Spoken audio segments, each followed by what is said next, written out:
este espacio Psicoanálisis para todos. Un espacio en directo aquí en Facebook desde la consulta de psicoanálisis de Virginia Valdominos en Alcalá de Henares, Madrid, España. Bienvenidos a todos aquellos que os estáis incorporando en este momento a este ya podemos decir frecuente programa que emitimos en directo desde Facebook, Psicoanálisis para todos. Un espacio para hablar acerca de nuestro psiquismo, de nuestra mente, que no se puede obviar, señoras y señores. La mente humana, el psiquismo, lo que algunos llaman el alma, por supuesto. ¿Cómo no? Si somos humanos, si somos seres humanos, tenemos que cuidar nuestra humanidad. Nos diferenciamos de los animales en que hablamos. Eso es lo que nos hace propiamente humanos y por tanto también tenemos que cuidar la máquina de nuestra humanidad, la máquina de desear, que es el psiquismo, que es el aparato psíquico y que es esa parte mente que compone nuestra personalidad y que va unida, por supuesto, al cuerpo, porque no se pueden separar, es una base, el cuerpo sería la base material, ¿no? Pero que la mente también y el psiquismo tiene efectos materiales sobre nuestra realidad, porque es lo que mueve nuestra vida, lo que mueve nuestro cuerpo, lo que mueve nuestra manera de hacer, nuestra manera de amar, nuestra manera de sentir y nuestra manera de enfermarnos también. Entonces, hoy hemos titulado a este programa Neurosis, Psicosis, Enfermedades psicosomáticas, porque son todas aquellas enfermedades, padecimientos que atiende y que cura el psicoanálisis. Una herramienta muy eficaz en el tratamiento de problemas de tipo, ¿no? Problemas anímicos, problemas del aparato psíquico, como son la depresión, la ansiedad, la angustia, el TOC o trastorno obsesivo compulsivo, los problemas sexuales, eyaculación precoz, impotencia, vaginismo, ¿no? Las enfermedades psicosomáticas, ¿no? Que son enfermedades que tienen un gran componente psíquico, ¿no? Aunque aparezcan en el cuerpo. Entonces el psicoanálisis es esa herramienta, es ese tratamiento que cura, que atiende estas enfermedades, ¿no? Muchas personas que padecen este tipo de enfermedades, ¿qué hacen? Bueno, pues por desconocimiento, quizá por costumbre, porque nadie se lo ha dicho, nadie se lo ha aconsejado o no conocen el psicoanálisis, acuden al médico, ¿no? Al médico de cabecera que obviamente pues no tiene, la mayoría de los médicos no tienen formación específica para poder atender estos problemas y que se recurre normalmente ¿a qué? A la medicación, ¿no? Entonces vemos que la mayoría de las personas están sobremedicadas, que están medicadas para padecimientos que no se curan con medicación, sino que requieren otro tipo de tratamiento y que bueno, pues entonces pues más que nada pues están como pues drogadas o bueno, pues están se calma la situación, un poco se tapona, pero no se resuelve la problemática de base, ¿no? Que es un trastorno psíquico o psicosomático, una neurosis, una psicosis, que llámelo usted como quiera, histeria, una fobia, ¿no? Una neurosis de angustia, una neurosis obsesiva. Bueno, pues están a la base de este tipo de problemáticas. Estas enfermedades no son enfermedades nuevas, son enfermedades que están descritas desde hace mucho tiempo, ¿no? Incluso siglos. Lo que hace el psicoanálisis en 1900, cuando Freud escribe la interpretación de los sueños, es que viene a decir que todas las personas que pueden enfermar, ¿no? Pero que los mismos mecanismos que están a la base de la salud están a la base de la enfermedad. Quiere decirse que las personas que padecen un trastorno o una problemática de este tipo son personas normales, ¿no? Que por una cuestión de cantidad en la utilización de algún mecanismo psíquico han enfermado, pero que con un tratamiento adecuado no son enfermos mentales, sino que son personas normales cuando tienen un tratamiento adecuado. Si no tienen un tratamiento, pues va a ser un ansioso, va a ser un deprimido, o va a ser un angustiado, o va a ser un melancólico, una persona con una problemática sexual, ¿no? Porque no tienen el tratamiento adecuado. Ese tratamiento es el psicoanálisis, porque el psicoanálisis trata la enfermedad del alma, la enfermedad del espíritu, la enfermedad psíquica, la enfermedad del lenguaje, porque el alma al ser humano nos lo proporciona el lenguaje, nos lo proporciona que hablamos, ¿no? Si ya usted se va a otro ámbito espiritual, bueno, pues ahí no nos metemos, pero desde el punto de vista científico, el alma humana, bueno, pues nos la da el hecho de ser hablantes, ¿no? Y entonces este proceso de constitución del aparato del lenguaje en el ser humano tiene unas reglas, tiene unas leyes, ¿no? Que son las que se alteran, ¿no? En la enfermedad, por una cuestión de cantidad, también hay que decirlo, no es una cuestión cualitativa y ni que haga que una persona que padece algún tipo de este trastorno, de estas características, sea una persona diferente o un aparato roto, para nada. Es un aparato que en su funcionamiento algo se está viendo alterado. Hay alguna cuestión en esa relación, en esa interacción con la realidad de su mundo psíquico, que hay algo de la realidad que no soporta y que por tanto los mecanismos psíquicos se están viendo alterados para negar esa parte de la realidad, para forcluirla, que normalmente tiene que ver con cuestiones que son significantes para los humanos, como son la muerte en nosotros, ¿no? Bueno, pues entonces en torno a eso se organizan todos los trastornos psíquicos, los trastornos psicológicos que conocemos, que están estructurados, son posiciones en el lenguaje. El psicoanálisis los tiene perfectamente estudiados, perfectamente categorizados y sabe cómo tiene que atenderlos, aunque después cada persona que viene a su psicoanálisis tenga su problemática particular, ¿no? Porque no existen dos imaginarios iguales, no existen dos personas iguales, entonces vamos a tener que escuchar qué es lo que nos está diciendo esa persona que viene a psicoanalizarse, esa persona que quiere transformar esa manera de posicionarse en el mundo, de posicionarse en el lenguaje, que tan malos resultados le está proporcionando, que le está haciendo enfermarse. Porque al final lo que nos hace enfermarnos es cómo nos posicionamos nosotros frente a las cosas.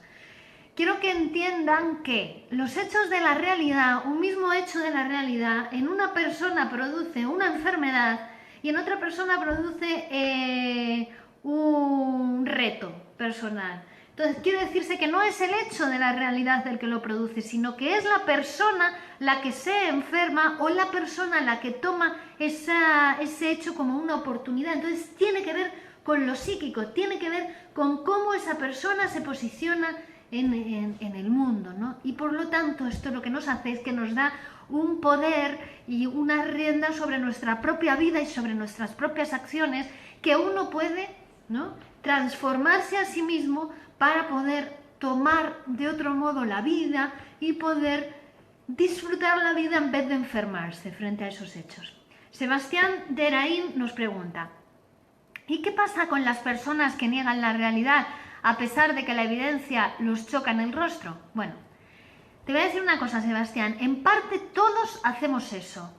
En parte todos, hay una parte de la realidad que más o menos negamos, ¿no? Y que cada uno se las arregla como pueda, porque la negación es un mecanismo psíquico normal.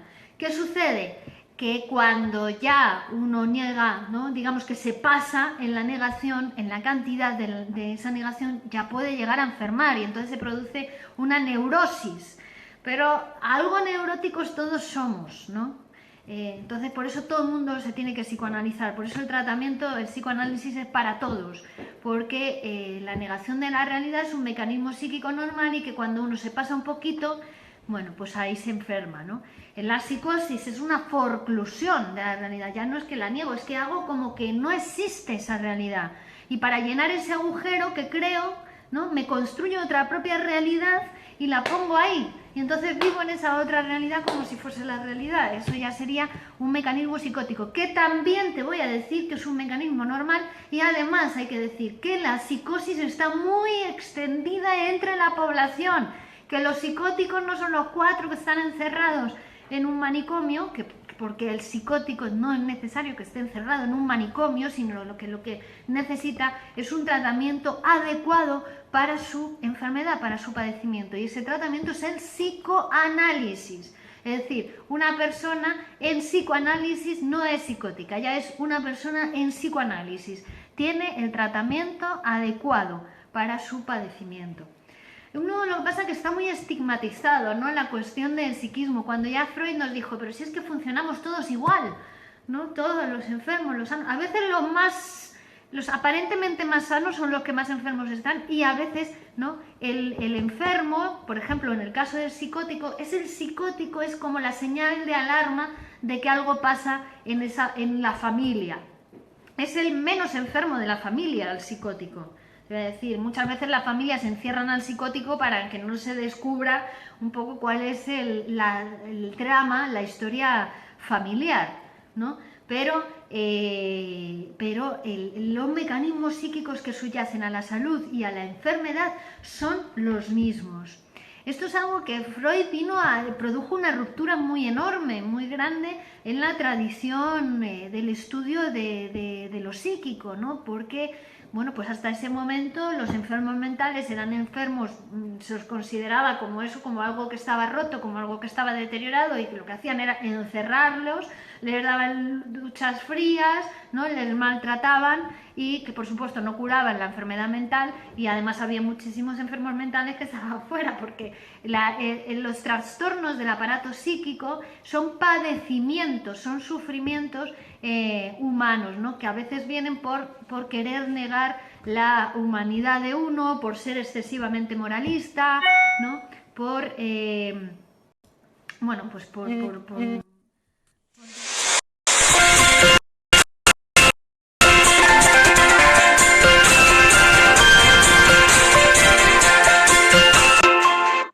después la vamos a atender. Más preguntas. ¿Tienen ustedes más preguntas? Recuerden que pueden enviar sus preguntas en directo ahora a través de Facebook, o también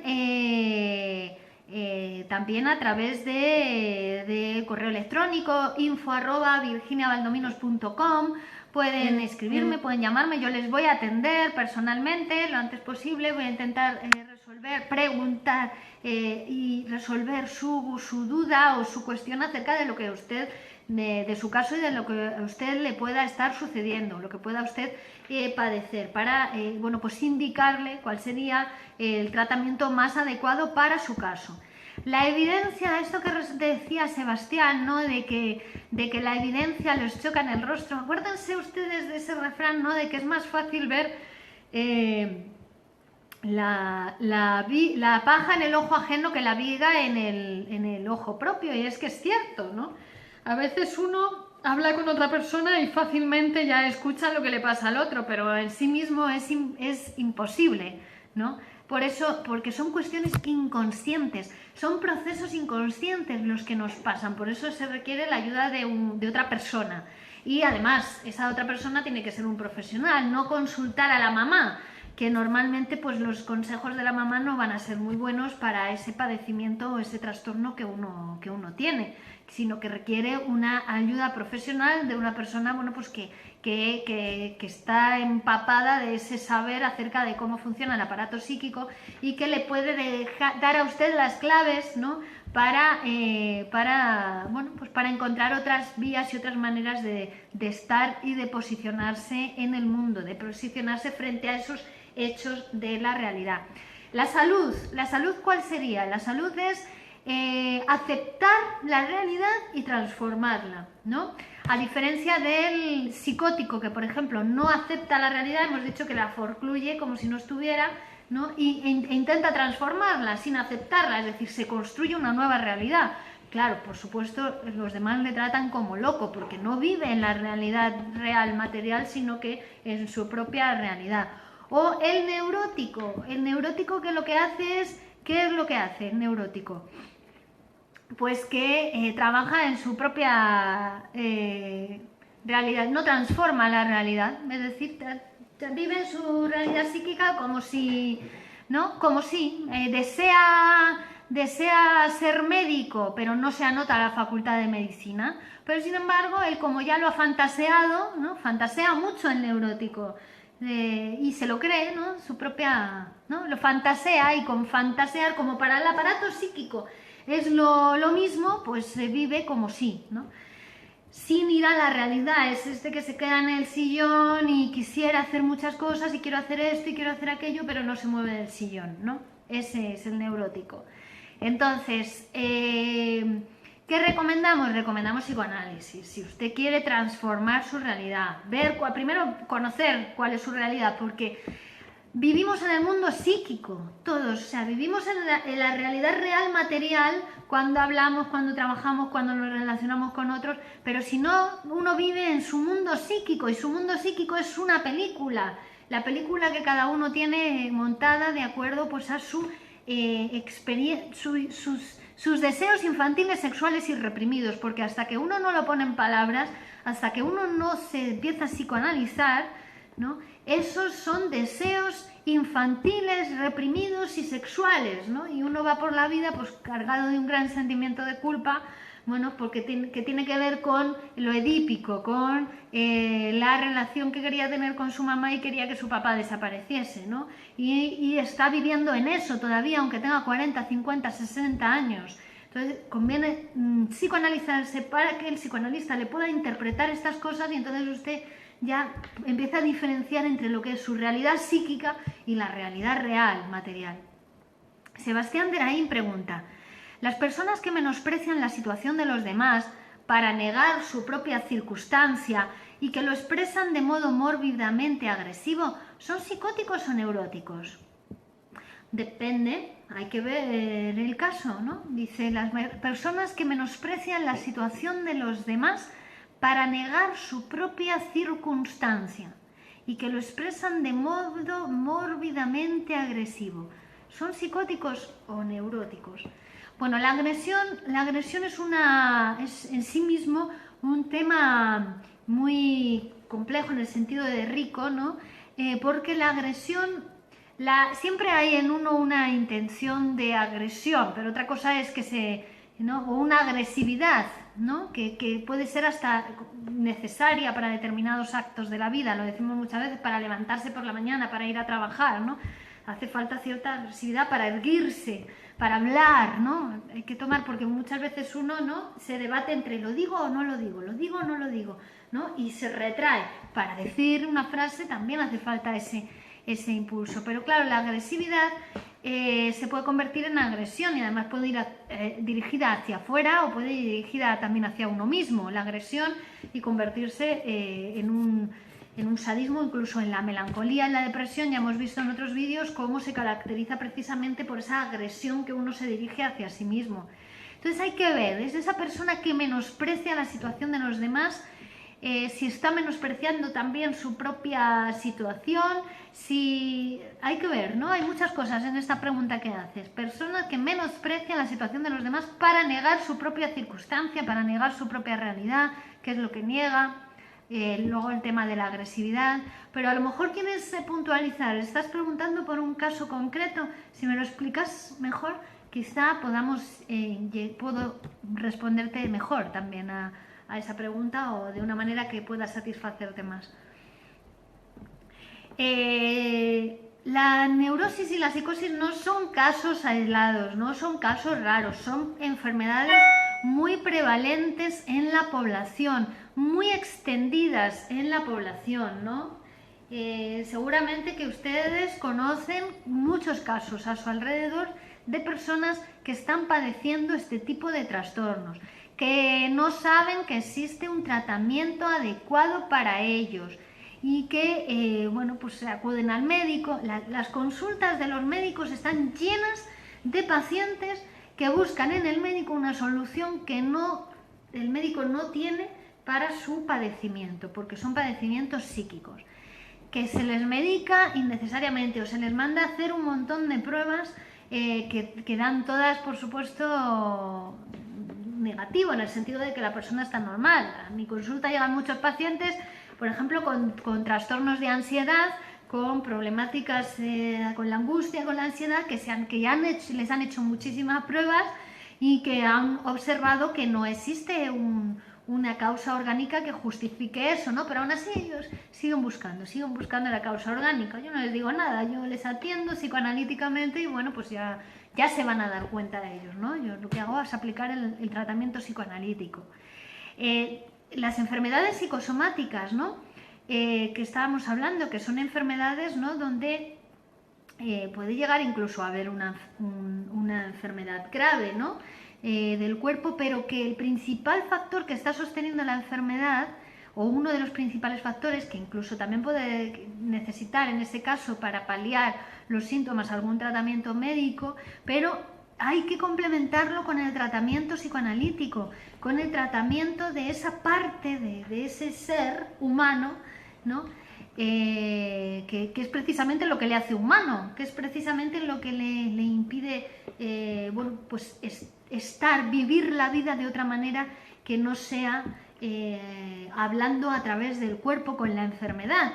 Porque el psicoanálisis, al fin y al cabo, lo que proporciona también es a la persona una manera de hablar, ¿no? de su problema psíquico, de su problema a la hora de ver las cosas, a la hora de posicionarse en el mundo, de su realidad psíquica, le permite entonces ese espacio, ese tiempo para poder hablar, ¿no? de su realidad psíquica sin necesidad de hacerlo en el cuerpo, sino que lo va a hacer de otra manera, ¿no? que es asociando libremente. ¿Para qué?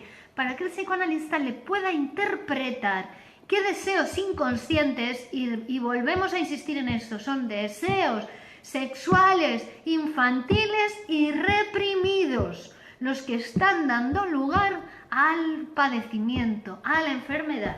Y también les digo, deseos sexuales, infantiles y reprimidos tenemos todos, todos. No se puede acabar con lo inconsciente. Lo inconsciente es esa parte de nuestra personalidad de la que no sabemos, no sabemos que está en nosotros y sin embargo condiciona nuestra vida tanto hasta el punto de podernos enfermar por negar esa parte de nuestro ser, esa parte de nuestra personalidad que precisamente es la más humana, es la que nos hace más humanos. ¿Cómo va a negar uno a él su humanidad? Cuando niega su humanidad se enferma, obviamente. El tratamiento psicoanalítico, ¿qué consigue? Con muy pocas sesiones, Esto les digo, hay que ver. El otro día hicimos un vídeo acerca de la duración del tratamiento, que no sé si se escuchó bien o no, pero decíamos que la duración del tratamiento, hay un estigma, hay un prejuicio acerca del psicoanálisis de que dura mucho, ay, que es una cosa muy larga y muy costosa, ay. Bien, quien dice eso es que no se quiere curar, porque el psicoanálisis tiene efectos desde la primera sesión y hay personas que en 4 meses de tratamiento ya están completamente restablecidos. Desde las primeras sesiones tiene efectos. Hay otras personas que incluso hay que avisarles, va a tener usted una mejoría muy llamativa en pocas sesiones, pero manténgase usted en el tratamiento durante 4 o 6 meses, lo que corresponda para cada caso, ¿no? 1 año, dependiendo de cada caso, porque no solamente tienen que producirse los cambios, sino que también tienen que establecerse en usted esos cambios. Lleva usted 1 año, 2 años, 3 años, 5 años, 20 años pensando de la misma manera, haciendo las cosas de la misma manera, que es precisamente esa manera de hacer las cosas la que le ha hecho usted enfermar. ¿Y ahora qué quiere? ¿En 2 sesiones curarse? No, tiene que hacer el tratamiento y además tiene que establecerse ahora en una nueva manera de hacer las cosas para no enfermarse. Entonces, el psicoanalista es un trabajador que trabaja para usted, para su psiquismo, pero no es un mago. Usted, si lo que piensa usted es que va a llegar al psicoanálisis, el psicoanalista le va a tocar con la varita mágica y le va a curar y usted ya no va a tener que hacer nada más, no, va a tener que hacer un trabajo usted, va a tener que empezar a pensar las cosas de otra manera, primero hablarlas para autoconocerse, para que usted se dé cuenta de cómo piensa las cosas, de qué manera no sé, pues si le está llevando a enfermar, de qué manera tan enfermiza piensa usted las cosas, para poder después deshacer eso y hacer otra manera, otra forma. que le toca a usted hacerlo, nadie lo va a hacer por usted, ¿no? Entonces es un trabajo que tiene que hacer usted. Yo le voy a escuchar y le voy a ayudar a hacer ese trabajo, pero lo tiene que hacer. Y después se tiene que establecer en usted esa manera de hacer para no enfermarse de nuevo. Y eso es el psicoanálisis. El psicoanálisis es para construir, no solamente curar los síntomas, ¿vale? Que usted se va a curar de sus síntomas en psicoanálisis, pero el objetivo del psicoanálisis es producir una persona que no necesite enfermarse para poder hablar, ¿no? Una persona sana. Sebastián dice, bueno, es el caso de un hombre de 36 años que dijo que una chica se había suicidado porque no tenía suficiente fama en internet. A ver. No estará hablando de mí, ¿no? Pero en realidad ella estaba deprimida y él solo intentaba reducir la situación a que la chica buscaba fama y que ese era su único motivo. Es alguien que parece creer que los jóvenes de ahora solo giran en torno a ser famosos en internet, porque él fue quien dejó todo para obtener fama. Mire, para que una persona se deprima, para que una persona se suicide, que esto también estamos insistiendo mucho y seguiremos insistiendo en esta cuestión, para que una persona se suicide, tiene que estar antes deprimida, ¿vale? La depresión es una enfermedad psíquica que acontece no por nada de la realidad externa, como todos los padecimientos psíquicos, sino por cómo la persona se posiciona frente a la realidad. En la depresión siempre hay una pérdida que puede ser real o puede ser simbólica, es decir, ha perdido un colgante, ¿no? Y se deprime, pero no sabe qué es lo que ha perdido con ese colgante que perdió, ¿no? Eso es una pérdida simbólica. Una pérdida simbólica que puede hacer que esa persona pierda todo su interés por el mundo, todo su interés por la vida real, todo su interés por las cosas que le gustaban, por las personas que le rodean, por sus amores, por sus pasiones. O sea, la persona deprimida se desvincula de todo, nada más que presta atención a aquello que le recuerda a lo perdido. Pero como ustedes verán, no existe una correspondencia entre perder un colgante y recluirse totalmente del mundo, ¿no? Y hasta, porque esto es lo que caracteriza precisamente al deprimido, hasta llegar a autodenigrarse en público. Soy una mierda, no valgo para nada, no quiero vivir, me quiero morir, me mataría, ¿no? Eso es un deprimido. Si escuchan a alguien decir eso, mándenlo inmediatamente a la consulta de psicoanálisis de Virginia Valdominos, por favor, porque esa persona está deprimida y puede llegar a suicidarse. Y la depresión es una enfermedad sencilla, compleja por supuesto, pero sencilla de curar con tratamiento psicoanalítico. Así que no dejen que esa persona se suicide, por favor, que estamos en el siglo XXI, que existe el tratamiento desde el siglo XX, que lo descubrió Freud. Existe tratamiento, sabemos perfectamente cuál es el mecanismo que subyace a una depresión y sabemos cómo una persona sale de la depresión, cómo le podemos ayudar. Aplicamos, los psicoanalistas, aplicamos el tratamiento que efectivamente cura la depresión y consigue que esa persona se constituya como un ser que no necesita deprimirse para poder hablar de su problemática personal, sino que en psicoanálisis es una persona en psicoanálisis, ¿de acuerdo? Entonces, esta chica, para suicidarse, estaba deprimida. Ese hombre que hablaba de esta chica como que no tenía suficiente fama en internet y que ella estaba reprimida, que se suicida por eso, para buscar su fama, por supuesto no tiene ni idea de cómo funciona el aparato psíquico, es un sensacionalista. Eso es lo que le pasa a él, que buscaba fama y es capaz de hablar, que es, ahora entiendo a lo que te referías antes, Sebastián, es capaz de utilizar a una persona que tenía un padecimiento y se ha llegado a suicidar para conseguir fama a él, ¿no? Eso sí, pero no tenía ni idea de cómo funciona el psiquismo humano ni de lo que es un ser humano, más bien es un poco inhumano. Entonces, sí, es un poco inhumano porque hablar así de las cosas que uno no conoce, ¿no? Pues, bueno, pero vemos que los medios de comunicación están así, ¿no? Habitualmente hablando de las cosas que no conocen, simplificando, ¿no? Hablando de un modo no científico de las cuestiones, hablando de una manera mágico-animista, una manera rápida, ¿no? de explicar las cosas o de alcanzar las cosas que no se corresponden para nada con la realidad. También es una manera de vender más medicamentos, yo eso lo voy a decir, ¿no? Bien, entonces, la depresión puede llevar a una persona a suicidarse, por supuesto, y realmente es un trastorno psíquico que tiene tratamiento, que es el psicoanálisis, que es muy fácil que una persona con depresión salga de su depresión y que si permanece en tratamiento, después de curarse los síntomas, se puede incluso hasta construir como una persona que no tiene por qué volver a enfermarse nunca de la depresión si realiza adecuadamente su tratamiento, con la indicación que le hace el psicoanalista acerca del tiempo que tiene que estar en tratamiento, del número de sesiones, etc. Invertir en psicoanalizarse, en un tratamiento psicoanalítico, es invertir en algo que va a perdurar en usted para toda la vida. Para toda la vida. Las herramientas que uno alcanza, el saber acerca de uno mismo que uno alcanza en psicoanálisis es un saber que permanece para siempre y que le hace a uno saber cómo manejarse, ¿no? Frente a esas situaciones que en otro momento le hicieron enfermarse. Si ya se conoce, ¿no? Ya conoce cómo cayó en la enfermedad la otra vez, ¿no? ¿Qué trabajo hizo? Porque no es que la enfermedad llegue, ¡pim!, y uno caiga en la enfermedad, no, sino que uno ha ido haciendo un trabajo durante años y años y años y años de su vida para enfermarse. Es un trabajo inconsciente. Uno no sabe qué hizo ese trabajo, pero cuando empieza a psicoanalizarse, claramente se ve cuál es el trabajo que hizo para enfermarse.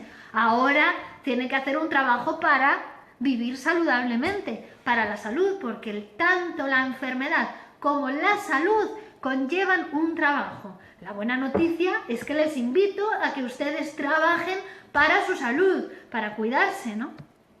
Magali Chiapa está viendo el vídeo. Agradecemos también a Cruz González, que está viéndolo, Sebastián, Grupo Cero Las Palmas y una persona más que acaban de compartir, el entrenador Fernando Fleite. Gracias por estar ahí. Podéis hacer vuestras preguntas. Aquí tenemos Sebastián, que dice sí, que viva el psicoanálisis. Pues sí, que viva el psicoanálisis. Vamos, hay que decirlo bien alto, que viva el psicoanálisis. Una ciencia que a muchas personas nos ha proporcionado una calidad de vida inestimable, sigue proporcionando una calidad de vida fantástica a todas las personas que se animan a psicoanalizarse, que quieren salir ya de su enfermedad o de su padecimiento o de la manera de hacer las cosas de su familia o de su entorno y quiere vivir su propia vida, ¿no? Porque el psicoanálisis te permite construir tu propia vida, una vida que pueda ser vivida por ti, porque no se trata de vivir la vida de tus padres, ¿no? Ni la vida que han vivido durante generaciones tus familiares, que eso también es la enfermedad. Cuando decimos que la enfermedad se transmite de generación tras generación, no es los genes, bueno, los genes también, pero es que los genes están tocados por lo psíquico. Quiero decir que generación tras generación se transmite, se traspasa un psiquismo, una manera de pensar de esa familia, que puede ser incluso durante siglos, ¿no? Que te ha tocado a ti la psicosis, bueno, te ha tocado, pero porque viene desde generaciones atrás, no en el código genético, sino en las frases familiares. Entonces uno tiene que salir de esas frases familiares, construir su propia manera de pensar, y su propia manera de pensar de acuerdo a la ciencia, de acuerdo a otras maneras de pensar que ya están escritas, ¿no? Que no es la manera de pensar de la familia, eso no es la realidad. La realidad está en los libros, está escrita, ¿no? En los grandes maestros que nos han dicho, ¿no? Cómo funciona el aparato psíquico, cómo funciona nuestra verdad humana. Entonces hay que guiarse más, hay que agarrarse a los grandes maestros, ¿no? Que son los que nos hacen vivir de una manera saludable. Entonces, sí, que viva el psicoanálisis. El psicoanálisis es una ciencia que nace en 1900, cuando Freud escribe La interpretación de los sueños. Freud era médico, era neurólogo. O sea, él estaba estudiando las neuronas del cerebro, ¿no? Buscando ahí lo psíquico en las neuronas. Y claro, después de muchos años de investigación, muchos años de trabajo y muchos años de atender a pacientes, porque él estaba trabajando con Breuer en la atención de pacientes histéricas, ¿no? Entonces él se da cuenta que lo psíquico no está en las neuronas. Pero ¿cómo? ¿No? Dice, ¿cómo va a estar lo psíquico en las neuronas? De hecho, escribe el proyecto de una psicología para neurólogos y lo tira a la basura. Cuando ya en el proyecto de una psicología para neurólogos ya era el proyecto del psicoanálisis. Él lo tira a la basura y dice, esto no sirve para nada. Es un texto que está escrito antes de 1900, antes de la interpretación de los sueños. Cuando llega a la interpretación de los sueños dice, mira, el psiquismo está organizado como un lenguaje. Lo que nos hace puramente psíquicos y humanos es el lenguaje, es que hablamos. Entonces es ahí donde hay que buscar, ¿no?, la mutación. ¿Qué frases están haciendo a esa persona enfermar? ¿Qué posición psíquica? Hola, Mendizábal, Óscar, ¿qué tal? Nos dice, yo de niño siempre cada tanto me agarraba a un estado de tristeza sin saber el motivo.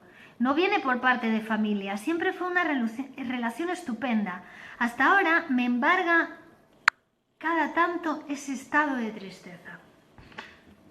Bueno, no tiene que ver con la familia, tiene que ver con qué posición adoptaste tú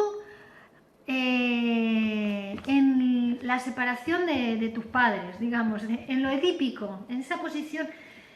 Acordaros, el Edipo es algo por lo que todos pasamos. Se toma de la mitología la historia de Edipo rey, ¿no?, que mata a su padre y desposa a su madre sin saberlo, además, porque él venía de otro reino y ahí se encuentra con el padre al que mata y a cambio se casa con la madre sin saberlo, porque era algo que se había pronosticado y él no lo sabía.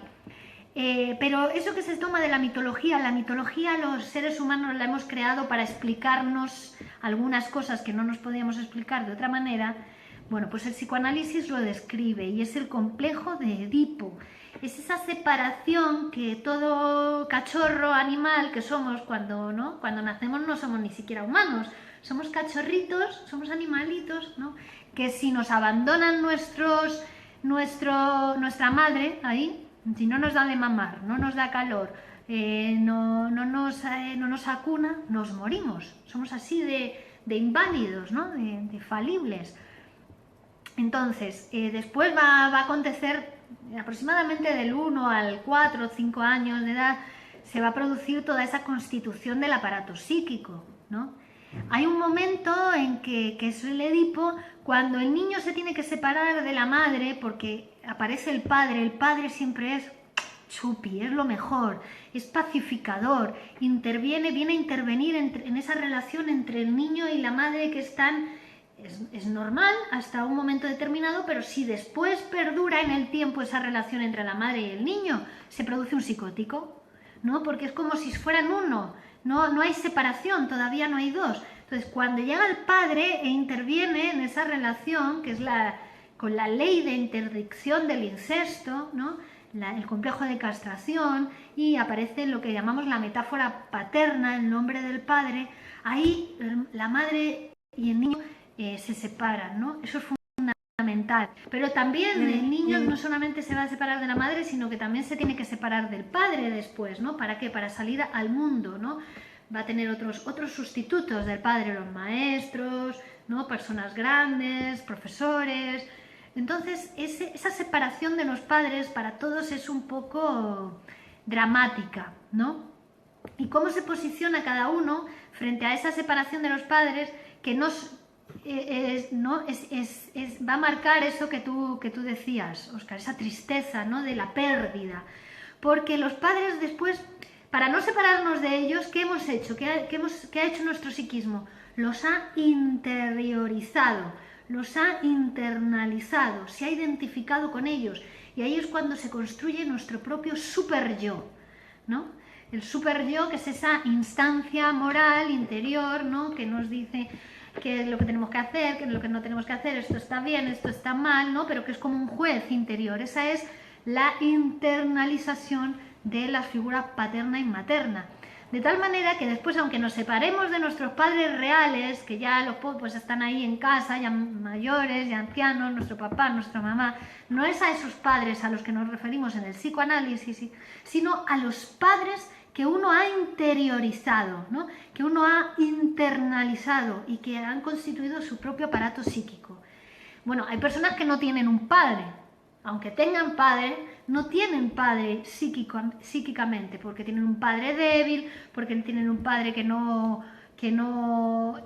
interrumpe esa relación con la madre todopoderosa, la madre que todo lo puede, que le salvó la vida.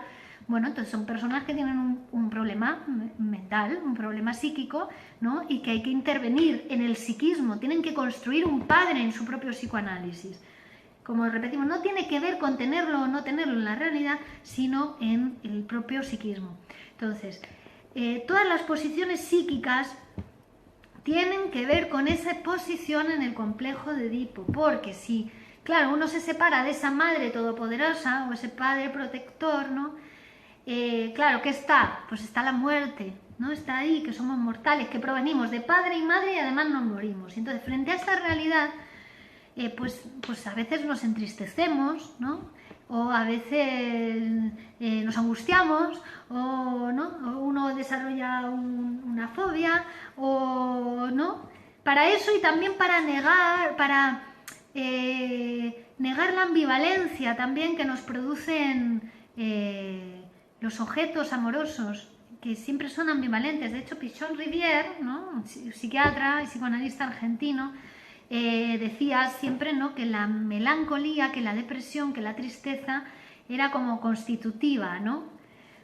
Porque siempre frente a la disociación, frente a la despersonalización, ¿no?, que se produce en nosotros, la disociación, ¿no?, porque tenemos una parte consciente de nuestra personalidad y una parte inconsciente, uno como que se entristece, ¿no?, frente a eso. Entonces tiene más que ver con esa posición, ¿no?, en lo edípico. Y el motivo, pues ese motivo inconsciente es el que tienes que buscar en tu propio psicoanálisis, construir, porque lo inconsciente no está en ningún lugar, no está en ninguna profundidad, que también es una idea equivocada acerca de lo inconsciente, ¿no? De que hay que buscar en unas profundidades. No, el inconsciente está en todo lo que hacemos, en lo que decimos, pero claro, te lo tiene que interpretar un psicoanalista para que uno pues, lo sepa, ¿no? Se autoconozca y lo pueda manejar, porque si no, pues lo lleva uno puesto, lo lleva sin saberlo, sin darse cuenta de lo que le pasa, va haciendo con eso en la vida. Pero ¿de qué se da cuenta? ¿Qué es lo que vemos? Los efectos de lo inconsciente, los efectos en la realidad. Bien, cuando soñamos, ¿no?, el sueño manifiesto, lo que recordamos del sueño, ya es un efecto de lo inconsciente, ya es un efecto de nuestros deseos sexuales infantiles y reprimidos. El sueño o el lapsus, cuando cometemos un lapsus, queremos decir una cosa y nos sale otra. Bueno, pues eso es un efecto de nuestros deseos contrapuestos, ¿no? Que deseo una cosa pero tengo que hacer otra, ¿no? O, por ejemplo, un síntoma también es un efecto en la realidad de los deseos sexuales infantiles y reprimidos. Mendizábal Óscar dice, sí, es verdad, ahora ya los perdí a los dos y todavía no me desprendo de ellos. Claro, además está esa tristeza de la pérdida real. Bueno, te vendría bien, Mendizábal, conversar un poco, ¿no? Sí, porque por ahí, bueno, pues en ese despliegue psicoanalítico, con una escucha psicoanalítica, dándote tu tiempo, tu espacio para eso, bueno, seguramente que algo, que vas a poder construir algo diferente en ti, ¿no? Bueno, yo te invito a que lo hagas, si quieres. Yo estoy aquí. Y podemos hacerlo online también. Sí, a todos, la verdad, os animo a todos. Es una cosa tan maravillosa el psicoanálisis, tan eficaz. Para mí lo ha sido, para todas las personas que se psicoanalizan. Es tan bueno para el alma, ¿no? Tan bueno para la salud, que os animo a todos. Pues yo digo, psicoanálisis para todo el mundo, sin restricciones, para todo el mundo, aquel que lo desee. Por supuesto, yo no voy a obligar a nadie a que se psicoanalice, ni ningún psicoanalista le va a obligar. Eso es una decisión de cada uno, pero tienen que saber que es una herramienta que todo el mundo que todo el mundo puede utilizar. Así que, Óscar, te animo a que lo hagas porque es una maravilla, porque es una cosa que la humanidad ya dispone de ella. Es un bien que nos hizo a la humanidad Freud y que después hemos retomado, ¿no? Vamos, no retomado, sino que nos formamos, los psicoanalistas nos formamos en ese saber, ¿no? De Freud, que Lacan prosiguió y que hoy en día el psicoanalista que más trabaja a favor del psicoanálisis, de la enseñanza freudiana y de su difusión es Miguel Óscar Menasa. Entonces tenemos esos tres grandes maestros, Freud, Lacan, Menasa, que nos enseñan a los psicoanalistas jóvenes, ¿no?, cuál es el funcionamiento del aparato psíquico, cómo hay que atender a un paciente, cómo hay que escuchar psicoanalíticamente para que el paciente se pueda curar y pueda construir nuevas cosas en su personalidad u otra personalidad, porque se puede transformar la personalidad si uno lo desea y uno lo quiere, y por supuesto siempre con trabajo, porque la categoría trabajo ocupa un lugar fundamental en el psicoanálisis y en cualquier ciencia. Vamos a ver, sin trabajo no estamos negando nuestra humanidad. No somos dioses, señoras, señores, somos seres humanos, ¿no? Lo que nos diferencia de los dioses es que nosotros nos morimos, somos mortales y eso nos hace trabajar porque tenemos un tiempo limitado en nuestra vida. Nuestra vida tiene fecha de caducidad, aunque después la especie humana sea inmortal, es decir, otros van a vivir después de nosotros. Entonces hay que dejar, ¿no?, las enseñanzas para que otros vayan a vivir con esto, ¿no? Digamos, después vamos a facilitarles a ellos la vida, ¿no?, con estas enseñanzas, igual que Freud hizo con nosotros.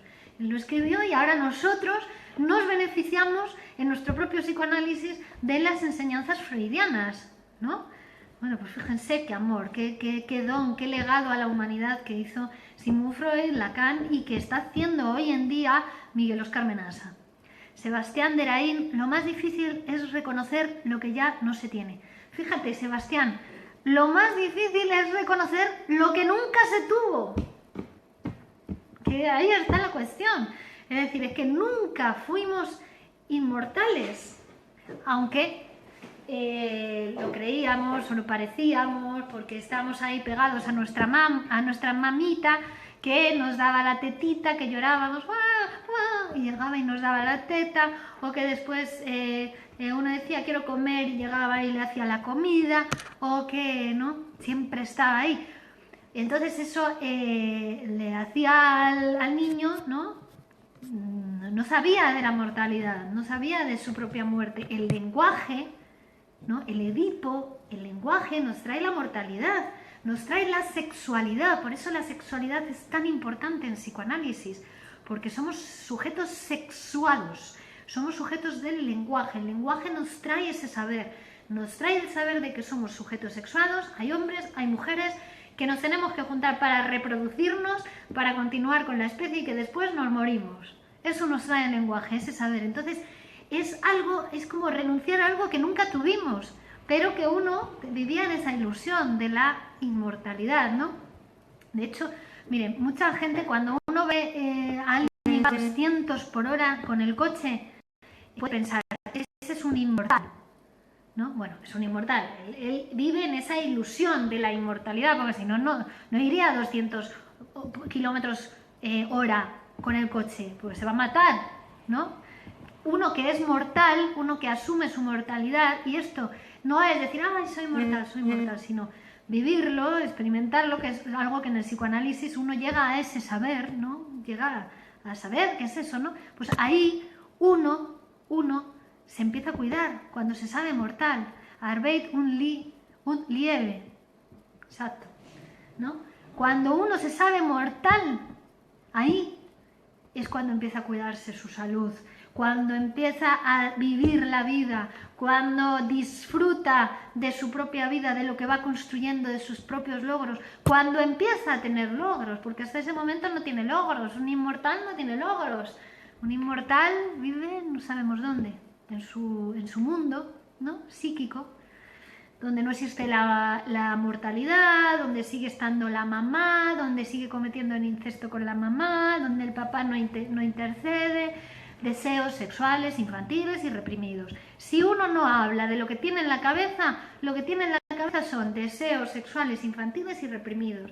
Es cuando lo habla, cuando lo pone en palabras para que le escuche el psicoanalista, ahí el psicoanalista le puede interpretar. Mire, usted lo que le pasa es esto. Le va a interpretar esos deseos sexuales. Ahí es donde se construyen realmente la interpretación psicoanalítica, es los deseos sexuales infantiles y reprimidos del paciente.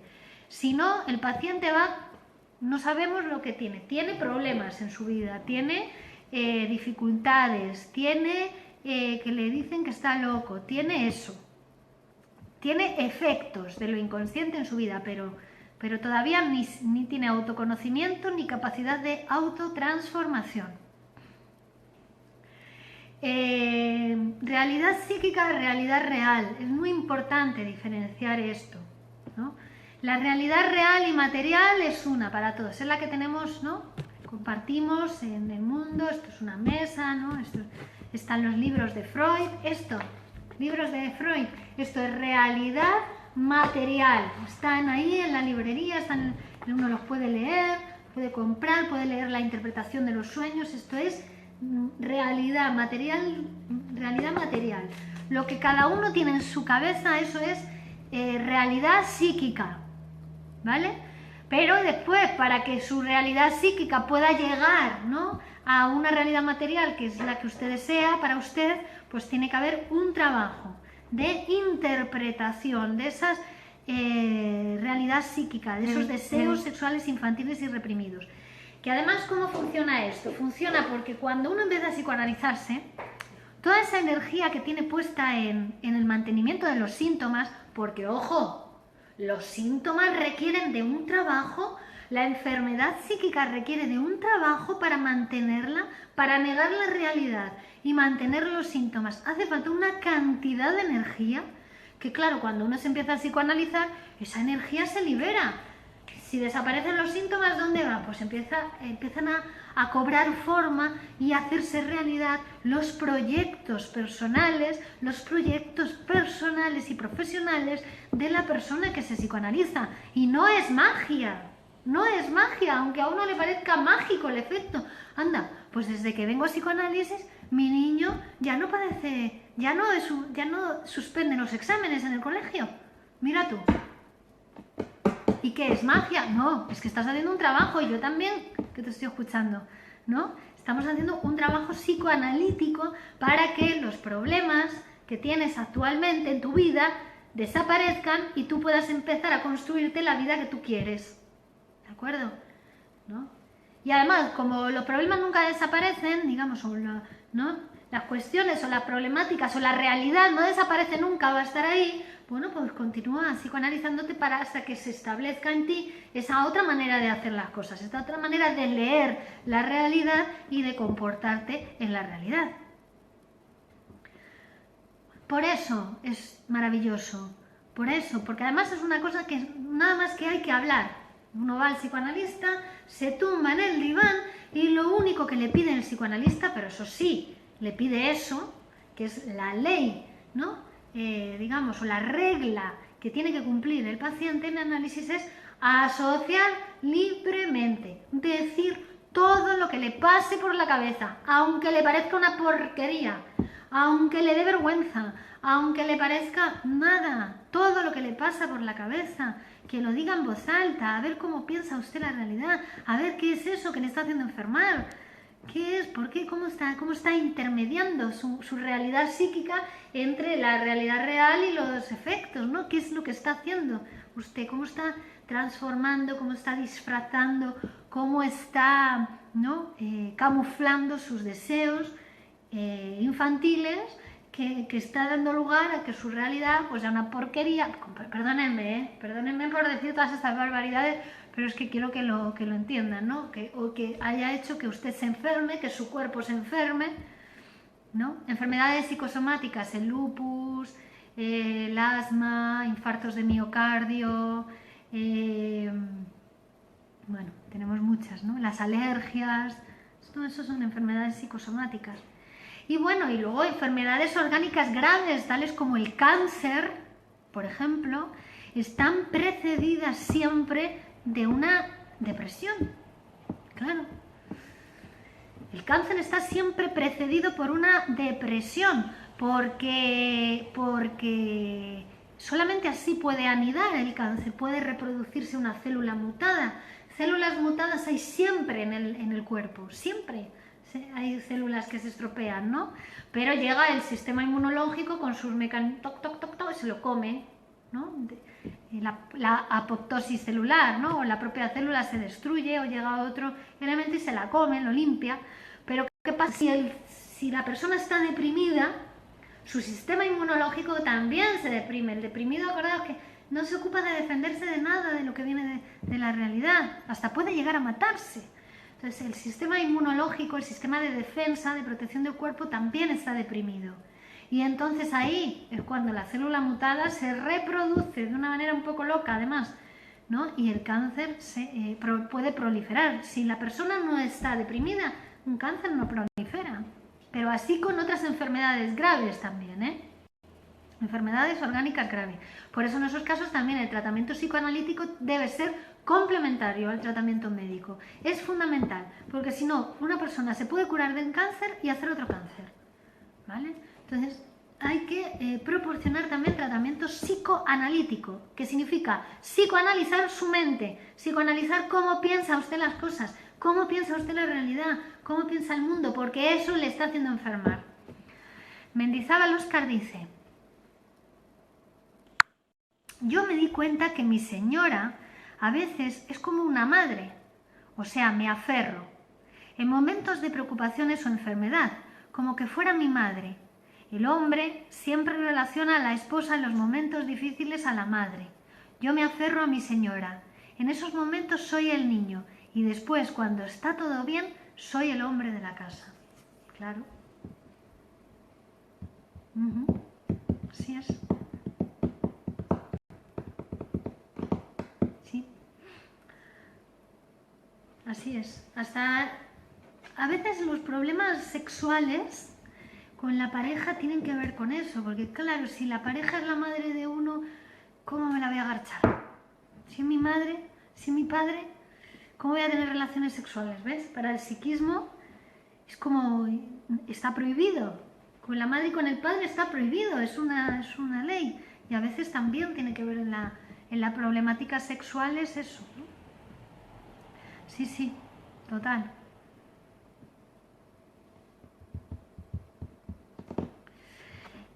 Ahora bien, también les voy a decir que en todos nosotros hay 4 posiciones psíquicas, 4 posiciones del lenguaje, que también podemos llegar a decir hasta 4 sexos, que la gente se asusta un poco cuando decimos tenemos 4 sexos. ¡Hola! ¿Cómo vamos a tener 4 sexos? ¡Qué barbaridad me estás diciendo, Virginia! Vamos a llamarle 4 posiciones psíquicas o posiciones del lenguaje. Y significa que todos en nosotros tenemos, hemos dicho, un padre y una madre que hemos interiorizado y que tiene que ver con ese padre y esa madre que interiorizamos para no perderlos, ¿no? Y que constituyen nuestro super yo, pero también tenemos un hombre y una mujer, todos nosotros. Porque en ese proceso de constitución del aparato psíquico también tuvimos que identificarnos al padre, ¿no? Amábamos a la madre y rivalizábamos con el padre primero, ¿no? Por el amor de la madre. Cuando llegaba el padre y mi madre miraba a mi padre y me dejaba de mirar a mí, ¡ay! Me ponía celoso. Por eso decimos que los celos son un sentimiento infantil, muy primitivo, o la envidia, que es todavía más primitiva. Entonces me ponía celoso, ¿no?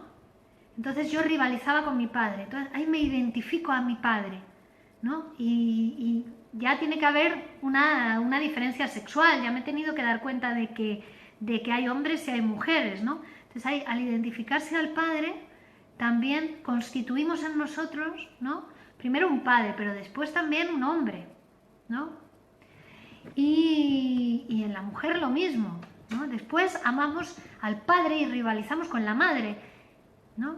Queremos al padre y no queremos que la madre nos separe del padre. Ahí también nos identificamos a una mujer, a la madre, a una mujer, a un sujeto sexuado, mujer, y constituimos una mujer en nosotros.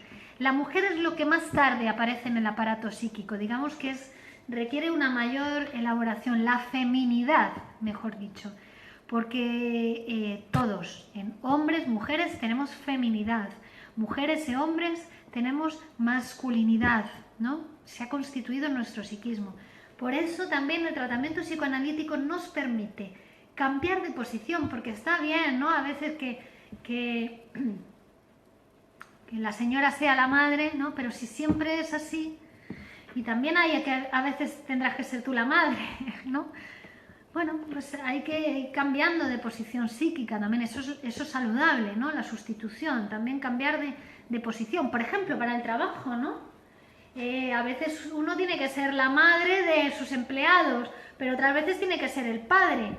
Cuando tiene que hacer que una orden se cumpla, pues también tiene que ser el padre de los empleados. Entonces tiene que haber, siempre tiene que haber madre, padre, hombre, mujer. Para escribir, para pintar, por ejemplo, Oscar, ¿no? Es en posición femenina. Cuando vemos pintar al doctor Menasa, Miguel Oscar Menasa, es en posición femenina. Para escribir, la escritura también es en posición femenina, porque hemos tenido que leer antes. Si uno no lee antes no puede escribir, la inspiración no existe. Ha tenido que leer antes y después se sienta frente a la página en blanco y deja que todo eso que ha leído, ¿no? Que le penetre y después le atraviese y empiece a escribir su mano. Es decir, tiene que ser en posición femenina también, ¿no? En ese sentido de más pasividad, ¿no? Si equiparamos posición femenina con más pasividad, posición masculina con actividad, orden, ¿no? Dar una orden. Entonces el arte normalmente es en posición femenina, hay que dejar que el arte nos atraviese y ejecutarlo, pero para que le atraviese a uno, pues antes ha tenido que visitar museos o leer libros o lo que sea, ¿no? No viene, la inspiración no existe, la inspiración te tiene que pillar trabajando, ¿no? Trabajo y trabajo. Categoría fundamental en el psicoanálisis, la categoría del trabajo y para la vida. Por cierto, ahora tenemos el día 28 de enero un taller sobre trabajo que hacemos en la Escuela de Psicoanálisis junto con Magdalena Salamanca y que también lo vamos a hacer online para todos aquellos que os queráis inscribir y que se llama así, taller sobre trabajo, y es la felicidad solo puede hallarse en el camino del trabajo, ¿no? La felicidad no se debe confundir con el placer. El placer es una cosa, pero mucho placer te lleva a la muerte. Porque si te quedas sentado en el sillón todo el día y no te levantas ni a la nevera a comer, a por la comida o a hacerte la comida, te mueres, ¿no? Entonces, la felicidad implica también trabajo y implica irrupción del placer, ¿no? Implica ciertas dosis de angustia para la creación, ¿no? El trabajo es fundamental, siempre tiene que estar presente. Sin trabajo, un ser humano no puede conseguir nada, nada. Somos humanos, no somos magos, no somos dioses.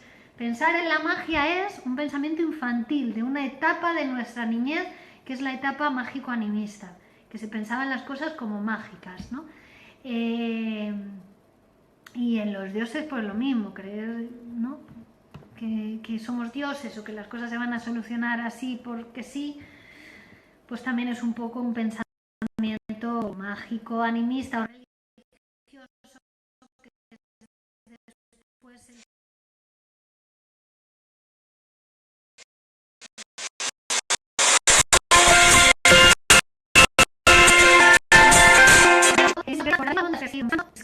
virginiavaldominos.com o a través de Facebook, que yo os voy a atender lo antes posible.